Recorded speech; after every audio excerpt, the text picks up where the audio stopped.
I really thought Mom had a lot of money saved up. I mentioned it before, right? It's time to kick her out. Why keep a jobless person here? I've been living here for 3 months, and my son and his wife used up all my savings. They treated me badly. I had enough, so I left quietly. Then, my son called me. Mom, what's happening? Tony sounded worried on the phone. Around that time, something I did became big news across the United States. I'm Sarah, and I'm 70 years old. I lived in France for a while, but I got sick, so I came back to the States. My old apartment was gone, so I asked my son and his wife if I could stay with them for a bit. Tony, my only son, is 44 and works in an office. He and his wife, Alice, don't have kids, and they live quietly. We lost touch while I was away, but I decided to reconnect, and Tony seemed happy to hear from me. I explained my situation and asked if I could stay for a while. Tony agreed, though he seemed unsure. It felt awkward to rely on them, but the happiness of being with family again outweighed my doubts. With a mix of nerves and happiness, I took a taxi from the airport to their house. When I got there, Tony and Alice greeted me at the door. Tony seemed glad to see me, but Alice looked upset. I plan to stay here for a few months. My stuff will arrive later, I said, leaving my carry-on bag and heading to the living room. We talked about our lives, jobs, and my time in France. When Tony asked why I moved there, I just said, I wanted to enjoy the French countryside as I get older. Tony laughed, but Alice stayed unhappy. We also talked about my health issues. I've been dizzy a lot, and might have Meniere's disease. Sometimes I can't stand and feel sick when it happens. I don't feel safe living alone, so I want to stay with them until I feel better. After our chat, I went to get my stuff for my carry-on. As I organized it in the hallway, I heard Tony and Alice talking. Are you serious about letting Sarah stay? I don't want to live with an old woman. She's my mom, Alice said. You're not always home because you work part-time, Tony replied. But what about when we're off work? How long is she staying? I want her gone. Alice insisted. Mom will leave eventually. Let's talk about money tomorrow. Just keep it down, she might hear you, Tony warned. She can't hear us, she's old. Old age brings sharp ears for insults, Alice said. There I was hearing their conversation in the hallway. I felt bad for suddenly staying with Tony and his wife. It must be hard for them, but I'm happy to spend time with them after so long. When Tony was young, I raised him alone after my husband died. We didn't have much, and Tony faced difficulties with his health. This doesn't make up for that, but I came here to apologize and show gratitude. It's a shame I'm not welcome, but they have their own lives. I went to the guest room they gave me, trying to calm my anxious heart. The next morning, Tony went to work, leaving just Alice and me at home. While I was doing some crafting in the living room, Alice came up to me. Hey Sarah, can you clean up this mess? I looked around and saw fabric scraps and threads scattered about. Oh, I'm sorry. I'll clean it up. Do you want to see what I'm making? I showed her the small pouch I was sewing, with a little green turtle design. It's a turtle pouch. I love turtles, so I make crafts with turtle themes. It even has a zipper on its shell, I explained. That's nice, Sarah, but you can't stay here all day.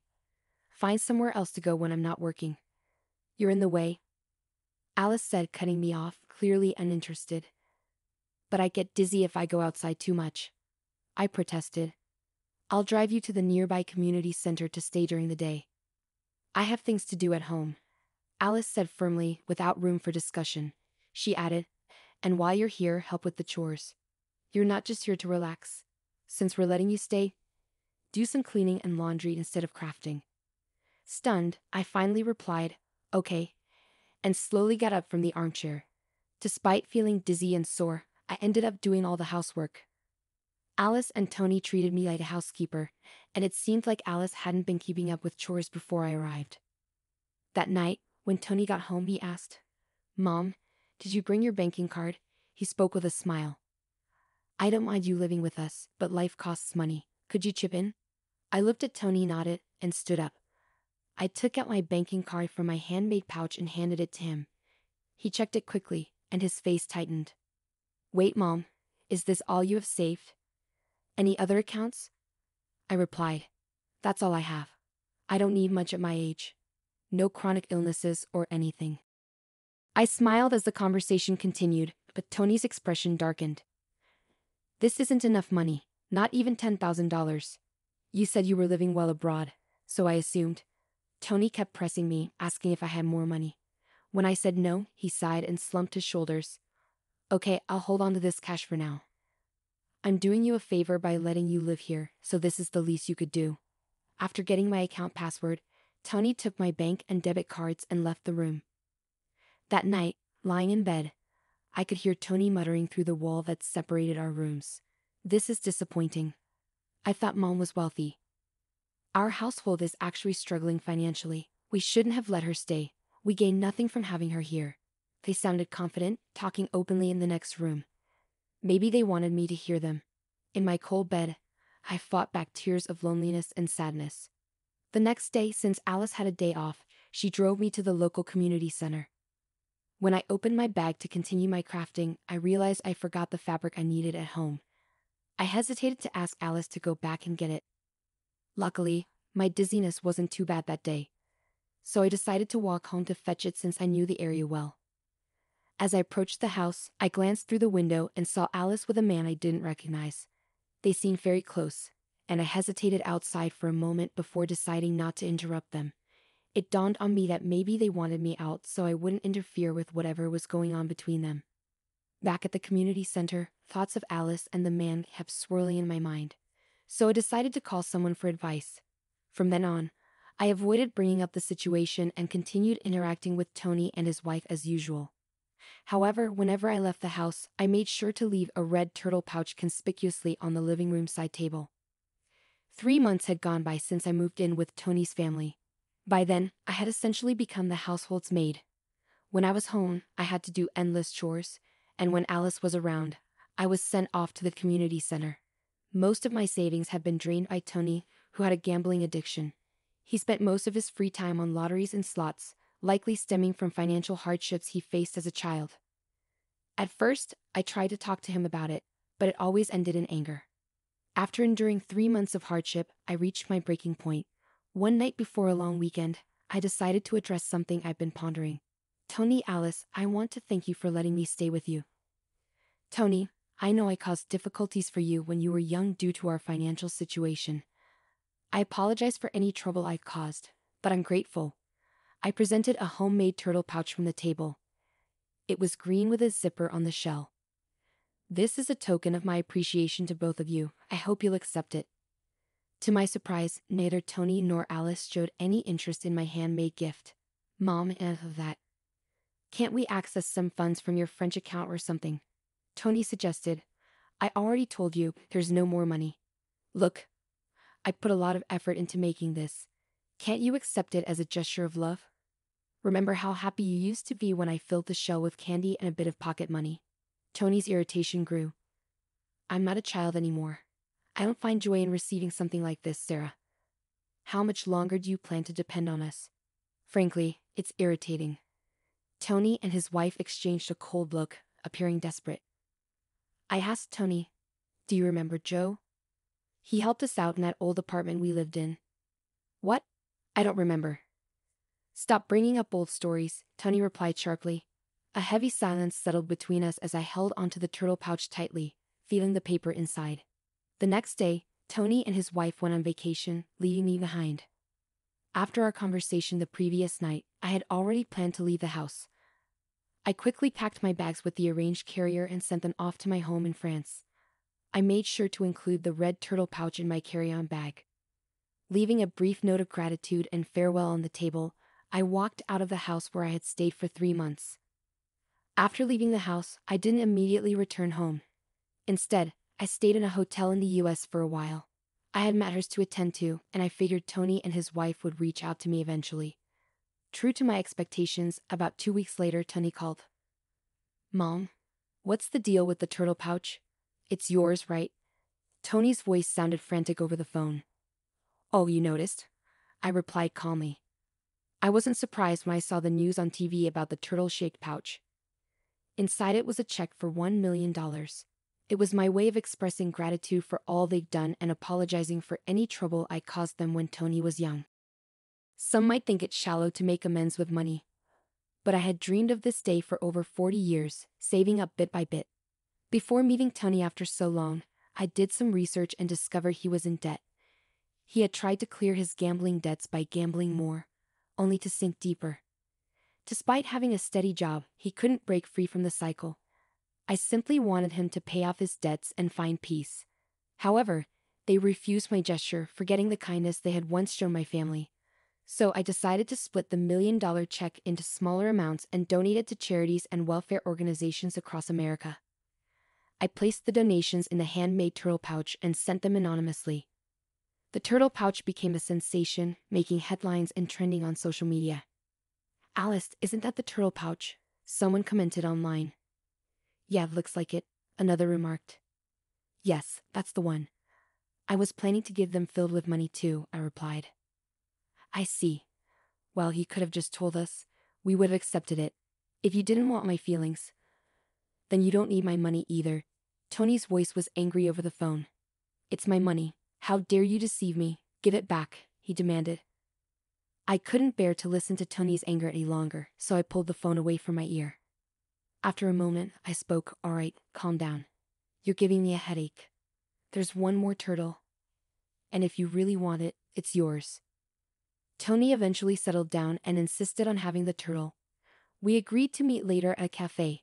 On the appointed day, I brought the last red turtle in an envelope to our meeting spot. Tony and his wife were already there, demanding the money before I even sat down. When I silently pulled out the red turtle, Tony snatched it immediately, unzipping its shell.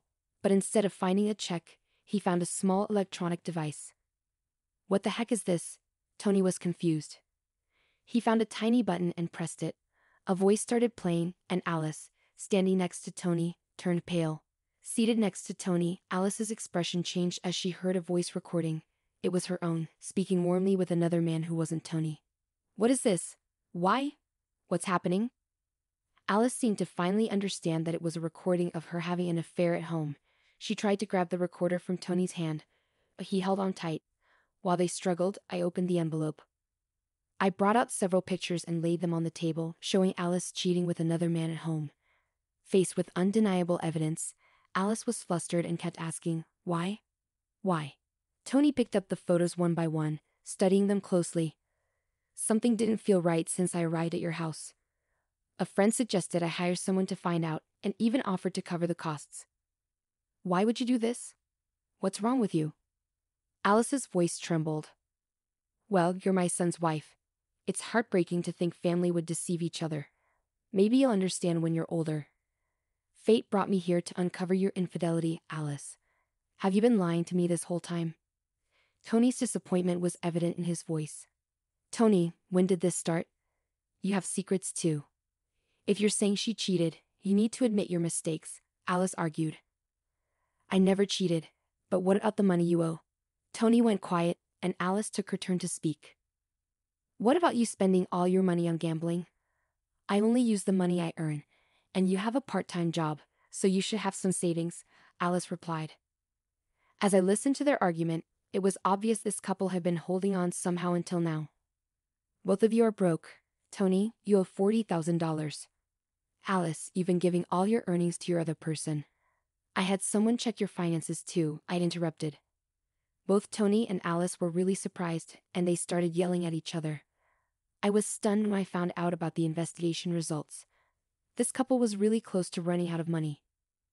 "Listen, if we get Mom's money, we can pay off the debt. So just give it to us already," Tony insisted. "I already gave away all the money. The only thing left is this red turtle statue," I clarified. "He spent all my savings on gambling, remember?" Tony accused Alice. "What? No way. All of it?" Alice's eyes widened in shock. In a fit of anger, Tony lunged at me across the table.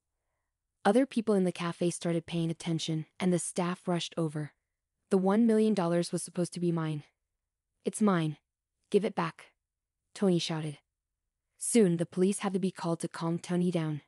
After they talked to him, they kindly escorted me back to my hotel because I was worried about Tony's aggressive behavior. A week later, Tony and Alice's relationship had fallen apart completely because of the affair and money problems. They got divorced. Tony, now single, got even more caught up in gambling and debt. He was caught trying to steal money from his job and was fired. To make things worse, His angry outburst in the cafe was recorded and shared on social media, making it hard for him to find another job. Unable to face the embarrassment, Tony cut off all contact and disappeared. After the divorce, Alice didn't have anyone to depend on, so she moved into an old public housing unit and lived alone.